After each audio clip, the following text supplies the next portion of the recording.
Convidar você para estar com a gente, então, no dia 29 de maio, uma quarta-feira, às 20 horas aqui na igreja, tá bom? Mais para frente, na celebração, a gente dá outros avisos, eu quero ficar com esses, e eu queria, então, agora, convidar você a ler comigo um texto. A gente não vai projetar hoje, eu pedi para o pessoal, porque eu queria ler numa versão que não é a versão que a gente tem aqui. Se você tiver aí no seu celular, no seu tablet, ou de forma física, a Bíblia na versão A Mensagem, é nela que eu vou ler. Se não, você acompanha o texto aqui. Eu quero ler no Evangelho segundo João, capítulo de número 16, do verso 1 até o verso 16. Olha só o que diz o texto. Estou dizendo estas coisas a fim de prepará-los para os tempos difíceis que estão por vir. Vocês serão expulsos das sinagogas. Haverá um tempo em que qualquer um que matar vocês irá pensar que está fazendo um favor para Deus. Eles farão isso porque nunca entenderam de verdade quem é o Pai. Digo estas coisas para que quando chegar a hora e tudo começar, vocês estejam avisados e preparados. Não disse antes porque eu estava com vocês todos os dias, mas agora eu vou para aquele que me enviou. Nenhum de vocês perguntou para onde o Senhor vai. Em vez disso, quanto mais falo, mais tristes vocês ficam. Então permitam-me repetir esta verdade. É melhor para vocês que eu vá, porque se eu não for, o amigo não virá. Mas se eu for, poderei enviá-lo a vocês. Quando ele vier, denunciará o erro do mundo mau quanto ao pecado, à justiça e ao julgamento. Mostrará que a recusa em crer em mim é o pecado básico deles. Que a justiça vem do alto, onde estou com o Pai, fora da visão e do controle deles. E que julgamento acontece quando o governante desse mundo mau é levado a juízo e condenado. Ainda tenho muitas coisas a dizer, mas vocês não podem suportar tudo agora. Quando, porém, o amigo chegar, o Espírito da verdade, ele irá tomá-los pela mão e guiá-los a toda a verdade. Ele não chamará atenção para si, mas para o que está prestes a acontecer e para tudo o que tenho dito e feito. Ele me honrará, vai receber de mim e entregar a vocês. Tudo que o Pai tem é meu também, por isso eu disse, ele recebe de mim e entrega a vocês. Qualquer dia desses, vocês não me verão mais, então, num dia qualquer, vocês me verão outra vez. Palavras de Jesus de Nazaré, nosso Senhor. É possível que você já tenha feito a si mesmo ou a alguém a pergunta: quem é o Espírito Santo? Quem é esse ser sobre o qual nós cristãos cantamos, falamos, a quem nós oramos, sobre quem nós pregamos? Muitas pessoas falam do Espírito de Deus como sendo uma espécie de energia, uma força. A Bíblia fala desde as suas primeiras páginas de um Deus que, conquanto um, subsiste em três pessoas. Talvez uma das coisas mais misteriosas da nossa fé, do ponto de vista dogmático, racional. Explicar e compreender a Trindade. Um Deus que, sendo um, é três. Muitos chamam Gênesis 1 de o poema da criação. E logo ali no início do livro de Gênesis, você se depara com uma fala de Moisés, que narra o discurso divino, evocando essa ideia de que Deus é uma comunidade. Façamos, pois, o homem à nossa imagem e à nossa semelhança. Disse Deus no princípio. A palavra de Deus estava presente. O Espírito de Deus pairava por sobre as águas. A Bíblia apresenta o Espírito Santo, antes de mais nada, como essa presença divina que permeia o universo, mesmo quando o universo não tinha sido chamado à existência. Quando tudo que havia era caos, desordem, ali havia uma presença divina, o Espírito do Eterno, o fôlego de Deus, o sopro divino. Os autores bíblicos insistem em tratar o Espírito Santo como uma pessoa. O Espírito Santo, dizem os estudiosos, é a pessoa divina que aplica dentro da gente a obra de Jesus. A gente chama isso na teologia de economia trinitária. Uma forma didática da gente separar o papel de cada pessoa, para ficar mais fácil da gente entender. Então é mais ou menos assim: o Pai cria, o Filho redime com a sua vida, e o Espírito aplica no nosso coração a obra do Filho. Daí eu venho para o texto. É um texto de despedida. Jesus, o homem de Nazaré que passou 3 anos com os seus amigos, que marcou a vida daquela gente a ponto deles abandonarem carreira, família, sonhos, para viverem a causa do Nazareno. Jesus, essa figura que marcou a história, que subverteu a ordem, que arrebatou o coração daquela gente, se reúne com esse grupo chegado para dar a eles a notícia que nenhum amigo quer ouvir do seu amigo. Eu estou indo embora. Sabe quando você tem um amigo que você quer guardar do seu lado o tempo todo e não quer perdê-lo, pelo benefício que você sabe que aquela amizade traz para a sua alma, pela paz que aquela pessoa transmite, pela sabedoria de vida que ela tem, pela força da sua presença, pela sua capacidade de tranquilizar o coração. Sabe esse amigo, essa figura? Agora potencializa isso por um número incalculável. Essa é a pessoa de Jesus Cristo de Nazaré. Imagina perder um amigo como Jesus, receber dele a notícia de que ele não vai mais caminhar entre a gente, de que ele vai para junto do Pai. Jesus está dando essa notícia para aquela gente. E na tentativa de fazer com que essa notícia seja mais palatável, Jesus evoca a figura do Espírito Santo. E diz assim: eu vou para junto do Pai. Mas eu vou para junto do Pai para que outro amigo venha estar com vocês. E aí nesse texto, Jesus, de forma muito didática e pedagógica, porque Jesus era um baita de um didata, um exímio contador de histórias, de forma muito didática, nesse discurso de despedida, Jesus apresenta o Espírito Santo para os seus amigos.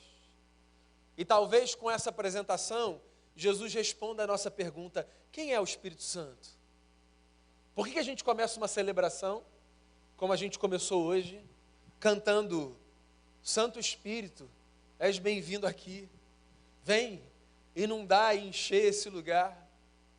Esse é o desejo do nosso coração, sermos inundados pela tua glória.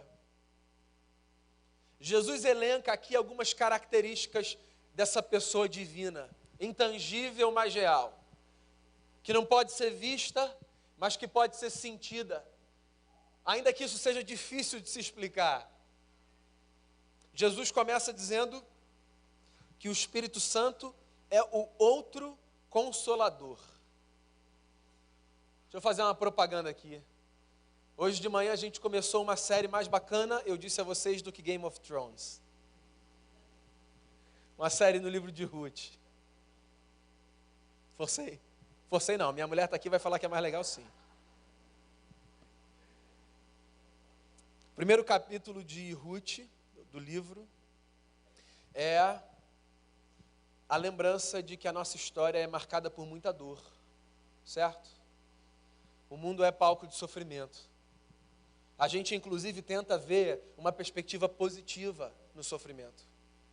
O C.S. Lewis, por exemplo, dizia que o sofrimento é o megafone de Deus no mundo ensurdecido. Uma forma que Deus encontra de gritar ao nosso coração, para que às vezes a gente perceba coisas que fora dele a gente não consegue perceber. A nossa vida é cheia de dor. Não apenas dela, mas necessariamente nós carregamos dor. Porque sentir dor faz parte da existência. E porque a nossa vida é palco de dor, todos nós precisamos de um bom consolador. Que na versão que eu li, é chamado por Jesus de um amigo. Dentro da perspectiva humana, a figura do amigo ou da amiga cumpre esse papel. O papel de trazer para o nosso coração o consolo que a gente precisa em face das angústias e das lutas. Pois é, quando Jesus vai se despedir dos seus amigos, Jesus diz uma coisa muito bonita, porque ele diz assim: eu vou, mas eu deixo um amigo para vocês. Eu vou, mas não sem antes apresentar a vocês um amigo. Alguém que vai fazer esse papel de consolar a alma. Alguém disse que a igreja é uma comunidade de amigos que foram apresentados por Jesus de Nazaré. E eu gosto dessa definição. Somos uma comunidade que é formada a partir desse mistério de um Cristo que nos apresenta nas estradas da vida uns aos outros. E que nos possibilita partilhar história, vida, sonho, sofrimento. Então, porque a vida é esse palco de dor também, e porque todos nós precisamos de consolo, Jesus olha para aquela gente que não estava entendendo absolutamente nada do seu discurso e diz assim: eu vou, mas vem outro consolador. Uma outra forma de dizer: eu vou, mas vocês não vão ficar sozinhos. Essa é uma das coisas mais bonitas da comunidade de fé. A partir do momento que a gente encontra Jesus e recebe o seu Espírito e é apresentado a uma família, a gente não precisa mais caminhar sozinho. Solidão não precisa mais ser um mal que atravessa a nossa alma. Porque a gente tem um Deus que não apenas olha para a gente lá do alto do céu, mas que entra na nossa história, faz morada no nosso coração e diz: eu sou amigo de vocês. Esse é o Espírito Santo, Consolador. Jesus avança no texto. E aí ele diz que o Espírito Santo também é essa pessoa divina que cumpre um outro papel na nossa vida. Ele diz que o Espírito Santo convence o mundo do pecado, da justiça e do juízo. Que bom que o Espírito Santo não é apenas desse tipo de amigo que bate no nosso ombro e diz assim: estamos juntos. Ele vai além, como um bom amigo ou como uma boa amiga fazem. O Espírito Santo convence a gente de coisas que a gente precisa ser convencida. Quando Jesus traz essa fala, o Espírito Santo convence o mundo do pecado, da justiça e do juízo. O que Jesus está dizendo de maneira implícita é que a nossa história com Deus é uma história onde deve haver espaço para confronto. Porque se eu preciso ser convencido do pecado, da justiça e do juízo, isso significa que no curso da minha vida eu preciso ser não apenas afagado por Deus na minha alma, mas confrontado por Deus nas minhas decisões e nas minhas escolhas. Você entende isso? Deus não é apenas esse ser que se propõe a massagear ego e a dizer: você está sofrendo, vem cá que eu vou te dar um abraço. Essa fala também é uma fala divina. Deus é como um pai que nos acolhe, que nos abraça, que nos afaga. Mas Deus também é como um pai que nos constrange da forma correta ao nos fazer perceber que às vezes as nossas escolhas não são as melhores. E nesse sentido, num mundo como o nosso, isso é uma grande subversão e uma grande bênção. Porque a gente vive num mundo onde as pessoas não gostam de ser confrontadas. O confronto sempre aparece como um problema. Nós estamos desaprendendo a viver, ouvindo da experiência do outro, esse lugar da alteridade, da dissonância. A voz que destoa não é hoje uma voz bem-vinda. A voz que destoa hoje é uma voz que faz a gente reagir do tipo, arreda de Satanás, porque essas coisas não vêm de Deus. Só que a gente precisa de confronto, a gente precisa de voz dissonante, a gente precisa de opinião diferente da nossa, a gente precisa ser chamado, às vezes, para a realidade, porque a realidade e a nossa percepção da realidade não são necessariamente um sinônimo, sabia disso? Tem gente que anda convencido de que a realidade e a sua percepção da realidade são, na verdade, sinônimos. Não são. Às vezes, inclusive, existe um abismo que separa a realidade da nossa percepção da realidade. A minha opinião não é necessariamente um fato. É a minha opinião sobre um fato. E ela pode ser uma opinião correta, mas ela pode ser uma opinião completamente equivocada. E que bom que a Bíblia me apresenta um Deus que aparece não apenas para confirmar os meus acertos, mas para me confrontar em face dos meus erros. Um Deus que não assina embaixo de todos os meus projetos e que não traz para a existência todos os meus sonhos. Um Deus que não chancela todas as minhas pautas e causas. Porque não necessariamente aquilo que eu sonho e aquilo que eu faço é acertado. É bom, a gente gosta de cantar, nós somos filhos e filhas de Deus. Mas meu amigo, minha amiga, não se esqueça, somos também filhos e filhas do Adão e da Eva. E não leia isso da forma romântica. O que eu estou dizendo é que tem um problema dentro da gente. E aí tem o Espírito Santo, que é não apenas o Consolador, mas é também aquele que nos convence do pecado, palavra problemática para um tempo como o nosso, mas necessária, da justiça, do fato de que Deus é justo, e de que a bandeira de Deus é a bandeira da justiça, que é diferente da bandeira da vingança, fica para outro dia essa conversa, e do juízo, ou seja, da consciência de que as nossas ações provocam reações, e de que as consequências dos nossos atos e das nossas escolhas estão diante de nós, e nós sempre arcaremos com elas. Jesus continua sua fala, e ele diz que o Espírito Santo também é essa pessoa divina que nos guia à verdade. Eu acho que essa é uma das falas mais bonitas sobre o Espírito Santo. Eu fico imaginando o Espírito Santo como uma pessoa que nos toma pela mão, como um pai ou uma mãe tomam os seus filhos pela mão, que não têm ainda a condição de caminharem sozinhos, e o levam até o lugar da segurança, o lugar do acerto, o lugar da verdade, impedindo que esse filho que não sabe caminhar sozinho vá para o lugar do erro, da mentira, da sombra. Jesus diz que o Espírito Santo nos guia para a verdade. De forma muito simples e muito objetiva, isso significa que Deus não é aquele que nos conduz para espaços de mentira. Sim, Deus não financia projetos que não compactuem com a verdade. A verdade e a mentira aparecem de forma metafórica na Bíblia, às vezes descritas como a luz e a sombra. E simples assim, Deus jamais nos levará para o espaço da sombra, que não é necessariamente um espaço físico, geográfico, você entende isso? Pode ser um espaço existencial, um espaço relacional.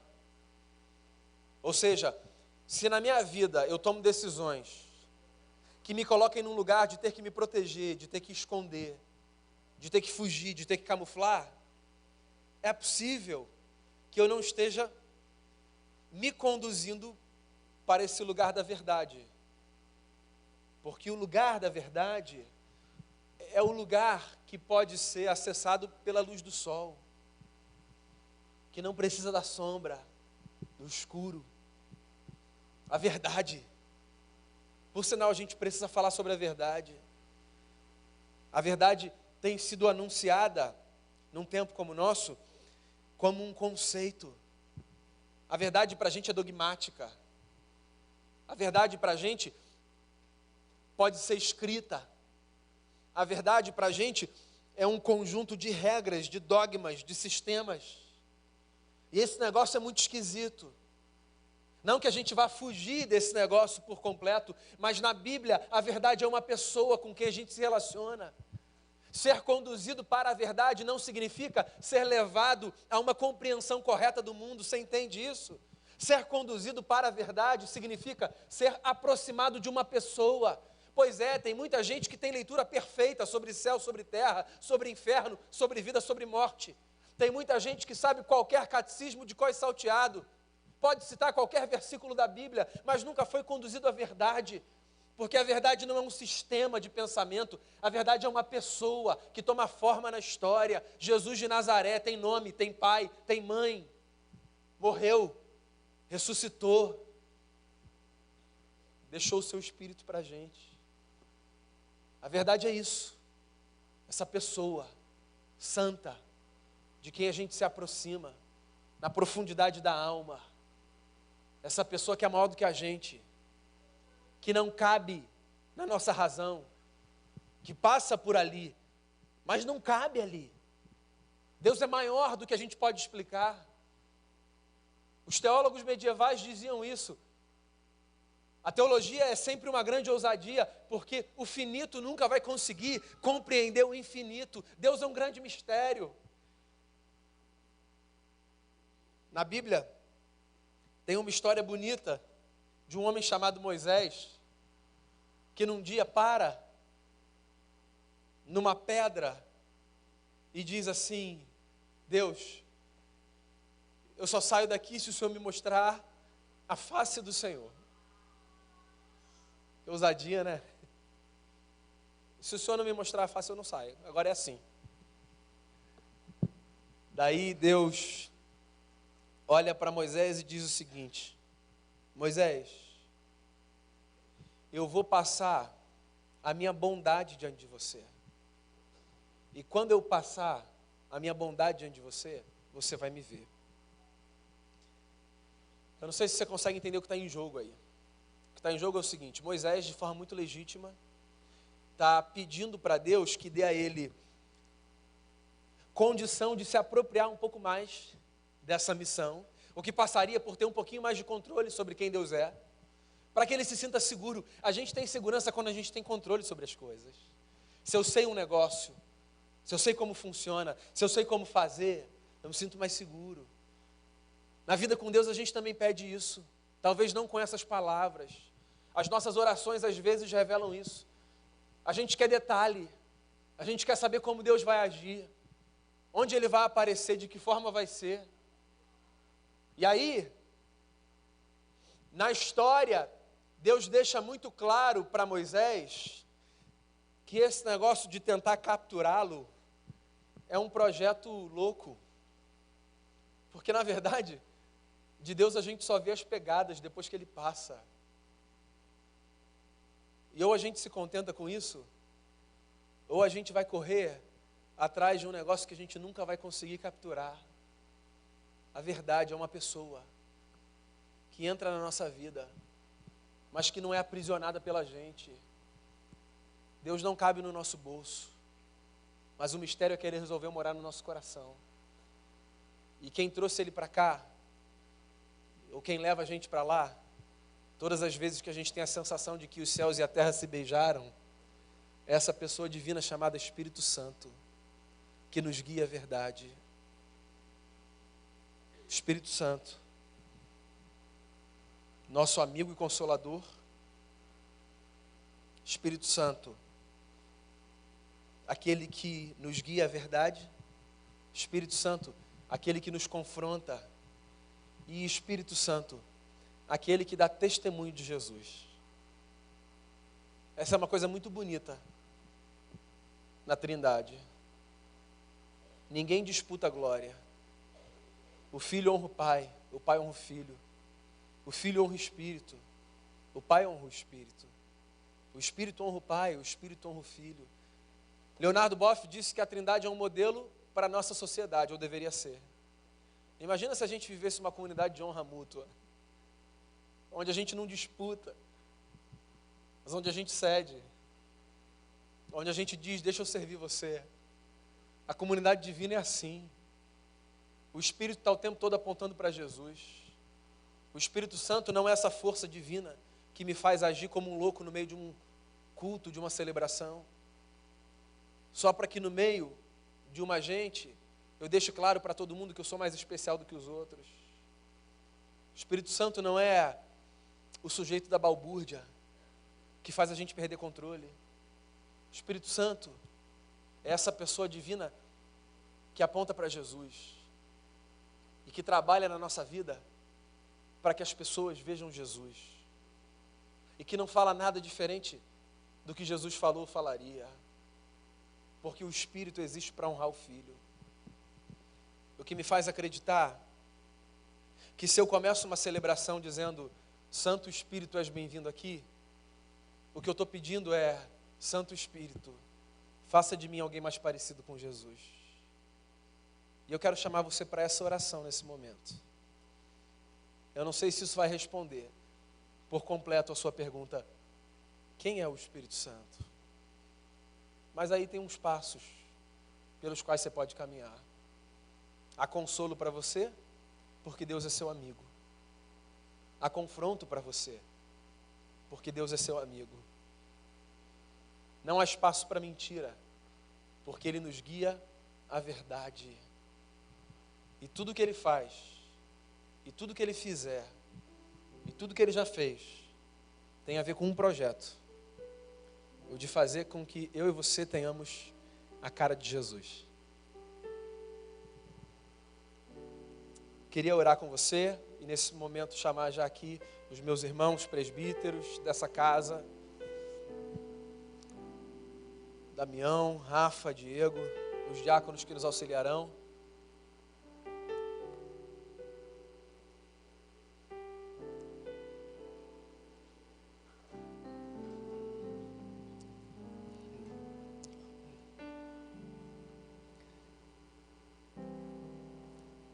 A gente vai se aproximar da mesa do Senhor. E a mesa é o nosso manifesto. A mesa é o nosso grito dramatizado, é a nossa encenação. A mesa é a proclamação de que a sabedoria do mundo foi vencida pela sabedoria divina. A mesa é Deus dizendo, o meu caminho é diferente do seu. A mesa é Deus dizendo, guarda no seu bolso o seu senso de justiça própria. Joga isso no lixo. A mesa é Deus olhando para a gente, sabendo quem a gente é, e mesmo assim dizendo ao coração de cada um, existe um lugar vago para você aqui. O que de pior você pode fazer nesse momento é tentar encontrar dentro de si alguma dignidade para que você participe da mesa. Porque a mesa não é para os dignos. A mesa é para quem tem consciência da sua falta de dignidade e descansa na dignidade de Jesus. Se esse discurso faz sentido para você, então eu quero encorajar você a tomar o pão e o cálice e a aguardar para que nós participemos juntos da ceia do Senhor. Seja você dessa comunidade de fé ou de qualquer outra, essa é a celebração dos discípulos de Jesus. Vamos orar? Pai, obrigado por fazer uma obra tão bonita na nossa vida por causa de Jesus. A esperança que nós temos vem dele. E essa história faz sentido para a gente porque um dia o Espírito Santo resolveu fazer morada dentro da gente. E essa é a maior boa notícia que qualquer pessoa pode receber. Que Deus, na pessoa do seu Espírito, resolveu morar dentro da gente. Nós somos casa do Senhor. Somos casa quando estamos sozinhos no nosso quarto. E somos casa quando estamos no meio da multidão dos que creram. Que nesse momento a nossa fé seja renovada, que a lembrança do que Jesus fez e a certeza da presença de Cristo entre nós nos leve a dobrarmos ainda mais o nosso coração diante de Ti, em gratidão por tão grande presente, a salvação da nossa vida. Nós separamos esses elementos do uso comum, os consagramos a Ti e pedimos que o Senhor nos abençoe, em nome de Jesus, pelo poder do nosso amigo Espírito. Amém.